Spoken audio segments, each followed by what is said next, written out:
الحمد لله الذي هدانا لهذا وما كنا لنهتدي لولا أن هدانا الله أشهد أن لا إله إلا الله وأشهد أن محمدا عبده ورسوله اللهم صل وسلم على سيدنا محمد الفاتح لما أغلق والخاتم لما سبق ناصر الحق بالحق والهادي إلى صراطك المستقيم وعلى آله وصحبه حق قدره ومقداره العظيم سبحانك لا علم لنا إلا ما علمتنا إنك أنت العليم الحكيم وتب علينا إنك أنت التواب الرحيم رب اشرح لي صدري ويسر لي أمري واحلل عقدة من لساني يفقه قولي الحمد لله معاشر الحاضرين yang dirahmati oleh Allah Subhanahu wa taala. Yang pertama-tama selalu kita panjatkan puji dan syukur kita kehadirat Allah Subhanahu wa taala atas segala limpahan nikmat-Nya yang telah dikaruniakan kepada kita semua. Dari nikmat yang terbesar yaitu Islam wal iman, begitu pula nikmat sehat wal afiat, nikmat kesempatan, sehingga dengan nikmat tersebut kita dapat berkumpul kembali di masjid ini dalam rangka mempelajari syariat yang dibawa oleh baginda Nabi Muhammad sallallahu alaihi wasallam. Mudah-mudahan duduknya kita di sini adalah duduk yang penuh dengan keberkahan, penuh curahan rahmat dari Allah Subhanahu wa taala. Amin. Amin ya rabbal alamin. Kemudian salawat serta salam tak lupa kita hadiahkan untuk junjungan Nabi besar kita Nabi Muhammad sallallahu alaihi wasallam serta keluarganya, sahabat kiamat. Ma'asyiral hadirin yang dirahmati oleh Allah Subhanahu wa taala. Di sini kita akan bahas tentang masalah syurutus sujud, itu kan? Syurutus sujud sab'atun. Bismillahirrahmanirrahim. Alhamdulillahirabbil alamin. Allahumma shalli ala sayyidina Muhammad wa ala ali sayyidina Muhammad. Qala al-muallif rahimahullah wa nafa'ana bihi wa bi 'ulumihi fid dharain. Amin. Ila an qala faslun syurutus sujudi sab'atun. Fasal menjelaskan syarat-syarat sujud itu ada 7.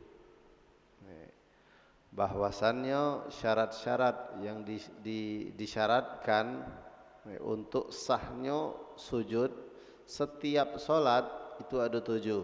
Syarat sujud setiap solat untuk mengesahkan sujud kita itu ada 7 syarat. Jadi yang namanya syarat ini kalau seandainya salah satunya tidak dilakukan, maka sujudnya tidak sah. Jika sujudnya tidak sah, ya pastinya solatnya boleh tidak sah. Yang pertama, ayyasjuda ala sab'ati a'dha. Dia sujud harus menggunakan 7 anggota. Nah, jadi ketika dia sujud ada 7 anggota yang harus menyentuh di lantai. Jadi harus apa 7 anggota tersebut nanti kita sebutkan. 7 anggota ini yaitu dahi, agak ada bab setelahnya tapi tidak apa-apa kita sebutkan. Dahi, kedua telapak tangan, kemudian kedua lutut kaki, kedua lutut, kemudian telapak jari kaki, kanan kiri. Nah, jadi jumlah galo-galonya ada 7 anggota yang harus menyentuh ke lantai ketika kita sujud.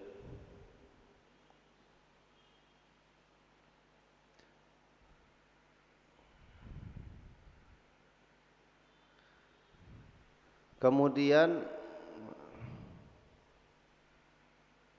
sunnahnya, nah jadi kan anggota sujud ini kan ada dahi, kemudian telapak tangan kanan kiri, lutut kanan kiri, dan telapak jari kaki kanan kiri. Nah, itu harus menyentuh ketika kita sujud, harus menyentuh dahi, harus menyentuh lantai, telapak tangan menyentuh lantai, lutut harus menyentuh lantai, tidak boleh diangkat. Jari kaki, telapak jari kaki, bukan jari kakinya telapak jari kaki itu harus menyentuh lantai. Tidak boleh diangkat. Kalau diangkat, ya berarti anggota sujudnya tidak ada diletakkannya, itu tidak sah sujudnya. Tapi sunnahnya di sini disebutkan sunnahnya kita tertib cara meletakkan anggota yang telah disebutkan tadi. Pertama kali, jadi ketika kita i'tidal nak sujud, itu sunnahnya lutut dulu yang menyentuh lantai. Bukan tangan dulu, kecuali udzur sudah tua kan, biasanya kalau lutut dulu yang jatuh ke lantai sakit biasanya kadang. Tapi kalau tidak, sunnahnya kalau kita pengen ikut di sunnah, maka lutut dulu yang menyentuh ke lantai. Tsumma yadaihi, kemudian kedua tangannya. Kemudian kedua tangannya. Tsumma jabhatahu, kemudian dahinya. Jadi tartibnya seperti itu sunnah. Tapi kalau tidak ada pakai tertib susunan seperti ini, tidak apa-apa. Yang penting anggota 7 tadi menyentuh lantai. Tapi ketika pengen kita mendapatkan sunnah dari posisi i'tidal nak sujud, maka lutut dulu menyentuh, kemudian telapak tangan, kemudian setelahnya dahi. Dan juga disunnahkan hidung kita ini menyentuh ke lantai. Sunnah itu hukumnya tidak ada wajib. Hidung ini kalau tidak ada nyentuh lantai tidak apa-apa, tapi kalau nyentuh lantai maka mendapatkan pahala sunnah. Jadi syarat yang pertama, syarat sujud, jadi harus ada 7 anggota yang telah kita sebutkan tadi. Dahi, kedua telapak tangan, 3 sudah, kemudian kedua lutut 5, kemudian telapak jari kaki kanan kiri 7. Nah, 7 itu harus menyentuh lantai. Itu syarat yang pertama. Kemudian syarat yang kedua, wa antakuna jabhatuhu maksyufah. Syarat sujud yang kedua yaitu dahinya harus terbuka. Dahinya itu harus terbuka, tidak boleh ketutup. Kalau seandainya pakai kopiah, model kopiahnya nyelam dahinya nih, sampai ke alis, pucuk alis sedikit, sujudnya di atas kopiah, dahinya tidak ada terbuka, maka tidak sah sujudnya.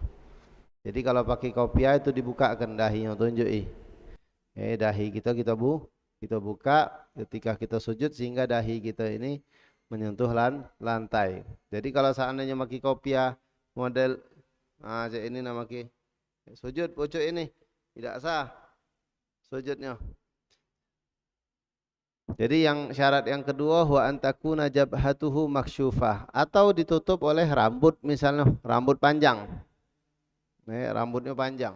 Jadi pas sujud rambutnya nutup dahinya, maka tidak sah. Tapi kalau nutup dikit cuman ada beberapa helai baik, tapi masih ada dahi, kulitnya masih menyentuh ke lantai, maka tidak apa-apa sah. Jadi sebagian dikit baik. Tidak ada harus terbuka galo-galonya, tidak. Yang penting ada bagian dahi yang menyentuh, yang terbuka menyentuh ke lantai langsung tanpa adanya penghalang yang kita bawa. Jadi harus terbuka dahinya. Kemudian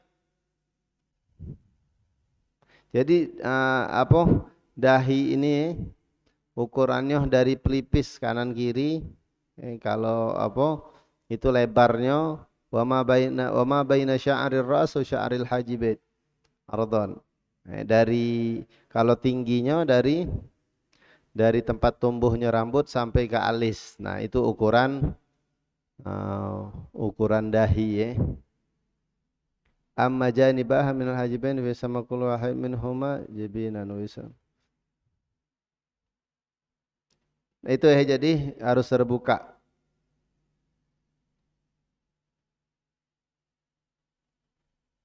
Nah, adapun sisa daripada anggota tubuh yang harus menyentuh ke lantai tadi, itu sunnahnya terbuka. Sunnah tidak ada wajib. Kalau dahi tadi wajib. Kalau tangan pakai sarung tangan boleh tidak? Sholat pakai sarung tangan tidak apa-apa. Yang penting menyentuh ke lantai. Ditutup, dilapisi dengan penghalang. Seperti sarung tangan itu tidak apa? Tidak apa-apa. Tapi sunnahnya dibuka. Kemudian warrijlain, kedua kaki ketika kita sujud. Kalau pakai kaos kaki kan ada hail, ada penghalangnya, tidak apa-apa juga, tidak masalah. Tapi sunnahnya terbuka. Jadi kan tadi kan syaratnya telapak jari kaki harus menyentuh lantai, menyentuh baik, tidak ada harus terbuka. Tapi kalau pengen sunnah dibuka. Tangan juga cek itu syaratnya sama baik, menyentuh baik, tidak ada harus terbuka. Jadi kalau pakai sarung tangan tetap sah sujudnya. Nah tapi kalau dahi menyentuh dan terbuka, dan terbuka. Bagian sedikit baik terbuka. Jadi kalau ada seluruhnya ketutup galau tidak sah. Jadi contoh misalnya juga apa sujud di atas tongkat boleh tidak? Dia naruh tongkat, dahinya sujudnya di atas tongkat. Jadi dahinya ditempelkan di tongkat, tidak apa-apa sah tetap. Walaupun kan cuma tongkat itu kan bagian sini baik misalnya nyentuh. Di tongkat lurus ini, yang sini tidak kena kanan kirinya, tidak apa-apa, tidak masalah. Jadi ada bagian kulit dahi menyentuh ke lantai walaupun sedikit. Kalau ketutup galau itu tidak sah. Kemudian yang berikutnya tadi apa wa yukrahu kashfu ma ada ma yajibu satruhu minar rukbatain. Adapun lutut kaki itu makruh. Kalau dibuka ketika sujud, tapi tidak ada membuka aurat, tidak ada membuka aurat. Sarungnya masih menyelewer ke bawah, maksudnya menutup aurat. Tapi lututnya langsung bersentuhan dengan sejadah misalnya. Tapi posisinya masih ketutup. Misalnya orang pakai sarung, tidak pakai celana. Ketika sujud, posisi sarungnya mekar, ke bawah menutup aurat. Tapi lututnya langsung bersentuhan dengan sejadah dengan lantai, maka tetap sah sujudnya, tapi makruh hukumnya. Sunnahnya lutut itu ketutup. Ketika kita sujud, dilapisi. Jadi jangan langsung nyentuh ke lantai. Tapi kalau seandainya terbuka, itu bukan makruh, tapi tidak sah. Kalau terbuka haram dan tidak sah. Haram dan tidak sah. Buka aurat jadinya. Jadi aurat itu kan sudah sering mungkin dibahas sudah berapa kali di Safinah ini. Aurat itu yang dimaksud dengan aurat itu tidak boleh kelihatan dari samping kanan kiri depan belakang dan dari atas. Itu tidak boleh. Tapi kalau dari bawah tidak apa-apa. Pakai sarung, tidak pakai celana atau pakai celana. Kan kalau seandainya ada uang dari bawah masuk kejingokan. Aurat kita kejingokan. Jadi tidak apa-apa dari bawah itu tidak apa-apa. Jadi aurat itu harus ditutup sehingga tidak terlihat dari samping kanan kiri depan belakang dan dari atas. Itu tidak kelihatan. Jadi kalau seandainya ada wong pakai gamis yang model gamis Oman atau gamis Madinah yang tidak ada pakai kerah, pakai celananya di bawah pusar misalnya. Ketika rukuk kan ini kan kerahnya kan kebuka. Itu kan dari atas, itu aurat terbuka. Auratnya terbuka, tidak sah salatnya. Soalnya aurat itu dikatakan di dalam kitab fikih itu tertutup dari samping kanan kiri depan belakang dan dari atas. Makanya biasakan kalau pakai sarung, itu kan kadang-kadang baju kita ini juga ada terbuka dikit. Tidak harus ada yang jingok, walaupun tidak kate yang jingok itu tetap aurat walaupun terbuka. Sholat telanjang, kate uang, tidak boleh juga, tidak sah.